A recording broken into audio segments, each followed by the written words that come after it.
जी हाँ, नमस्कार दोस्तों। आप सभी का स्वागत है भोजपुरिया डॉलर में। हाँ, तो बता दें दोस्तों आप सभी को कि बहुत दिन हो गए खेसारी लाल यादव का कोई गाना आए हुए 4-5 दिन गैप हो जाने के बाद लगता है कि क्या हो गया इतने दिनों तक गैपिंग, क्योंकि उनका गाना हमेशा आते रहता है। और एक बात बता दें दोस्तों आप सभी को कि बहुत ही बड़ी खुशखबरी है दोस्तों कि खेसारी लाल यादव और काजल राघवानी की एक मूवी बहुत जल्द साइन होने वाली है।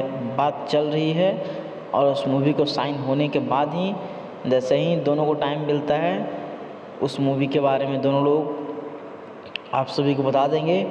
और बहुत जल्दी मूवी पे काम होने वाली है। उस मूवी की कहानी, स्टोरी राइटिंग, सॉन्ग सभी कुछ पे काम चल रहा है। इतना जान ले कि कंफर्म हो चुकी है कि दोनों की 2023 में एक मूवी आने वाली है दोस्तों। अगर वीडियो आपको अच्छी लगी हो तो वीडियो को लाइक करें, शेयर करें और सब्सक्राइब करें। Thank you. बने